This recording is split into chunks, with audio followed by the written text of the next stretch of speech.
Assalamualaikum warahmatullahi wabarakatuh. Perkenalkan, nama saya Faizal Fibrianto dengan NIM 22086197. Di sini saya akan menjelaskan materi tentang administrasi dan layanan khusus. Yang pertama, apa itu layanan khusus? Administrasi sering disebut sebagai manajemen.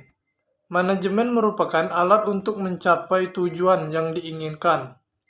Menurut Khemar Hamalik 2006, yaitu suatu kegiatan atau usaha untuk membantu, melayani, mengarahkan atau mengatur semua kegiatan dalam mencapai suatu tujuan. Administrasi layanan khusus adalah administrasi dalam dunia pendidikan yang memberikan layanan secara khusus atau suatu usaha yang tidak secara langsung berkenaan dengan proses belajar mengajar di kelas, tetapi secara khusus diberikan oleh sekolah kepada para siswanya agar mereka lebih optimal dalam melaksanakan proses belajar. Administrasi layanan khusus di suatu sekolah merupakan bagian penting dalam manajemen berbasis sekolah yang efektif dan efisien. Sekolah merupakan suatu sarana yang bertujuan untuk mencerdaskan kehidupan suatu bangsa, termasuk negara Indonesia. Administrasi layanan khusus di sekolah pada dasarnya ditetapkan dan diorganisasikan untuk mempermudah suatu atau memperlancar pembelajaran, serta dapat memenuhi kebutuhan khusus siswa di sekolah. Pelayanan khusus diselenggarakan di sekolah dengan maksud untuk memperlancar pelaksanaan pengajaran dalam rangka pencapaian tujuan pendidikan di sekolah. Selanjutnya, jenis-jenis layanan khusus. Ada beberapa jenis layanan khusus. Yang pertama yaitu pustaka, yang kedua laboratorium, yang ketiga UKS atau usaha kesehatan sekolah. Selanjutnya kafeteria sekolah, sarana, asrama, koperasi, transportasi. Selanjutnya C. Cara pengelolaan layanan khusus. Pustaka, laboratorium, UKS, KP, sarana ibadah, asrama, koperasi, dan transportasi. Cara pengelolaan pustaka.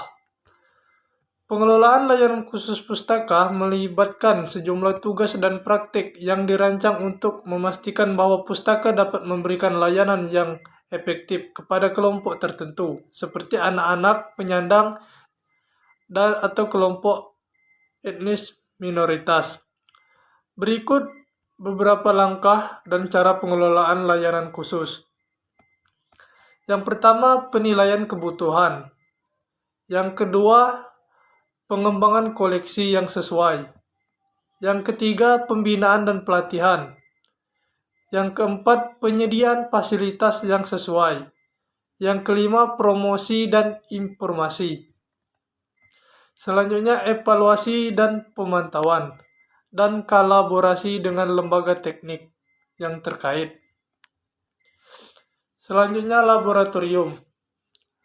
Langkah-langkah dalam perencanaan pengelolaan labor sebagai berikut. Yang pertama, menganalisis kurikulum secara keseluruhan. Yang kedua, menentukan bobot taksonomik pokok bahasan. Yang ketiga, mengembangkan materi dari pokok bahasan. Yang kelima, mengembangkan dan desain instruksional. Yang keenam, menetapkan bagian dari materi pokok bahasan yang memerlukan laboratory work.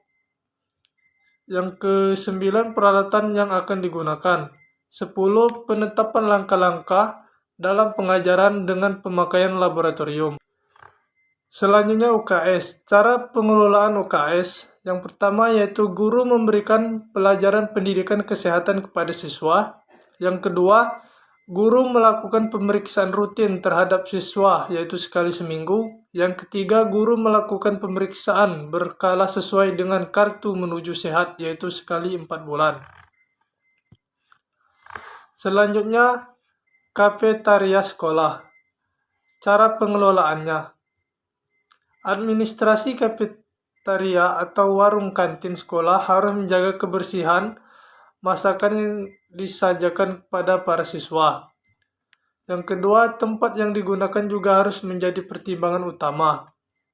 karena kebersihan diharapkan dapat menjauhkan penyebaran hama penyakit.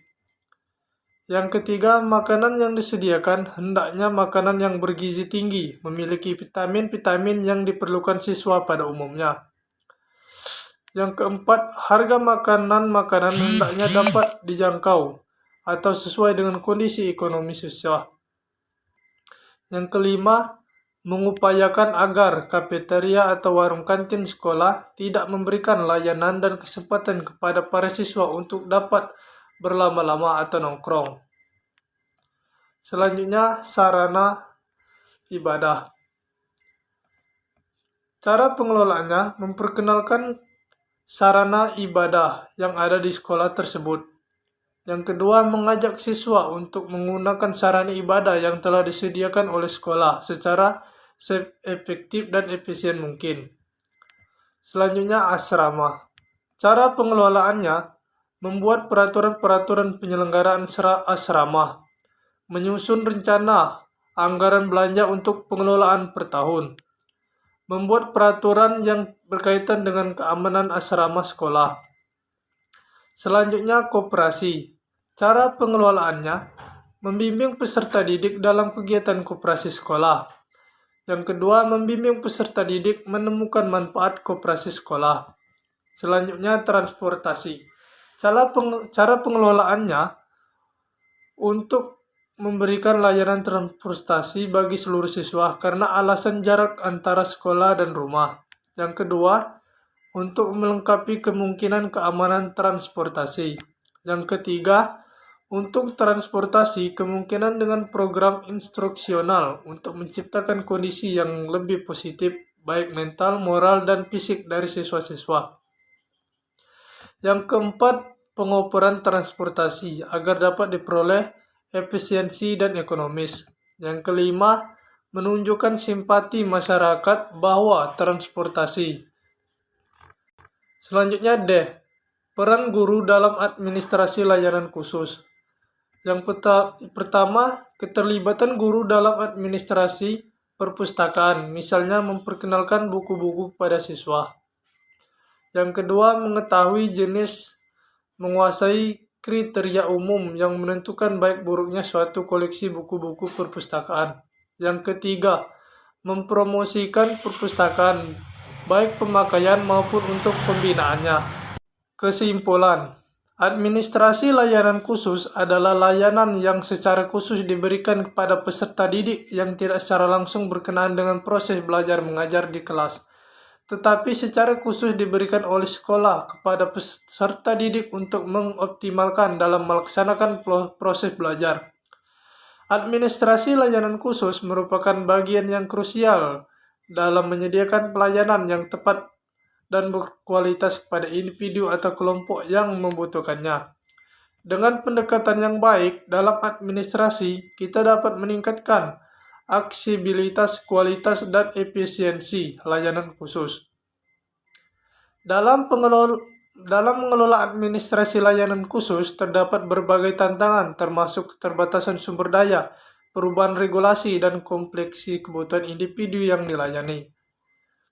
Jadi, dapat disimpulkan bahwa administrasi layanan khusus merupakan aspek penting dalam menyediakan pelayanan yang adil, efektif, dan bermartabat kepada individu atau kelompok yang membutuhkan.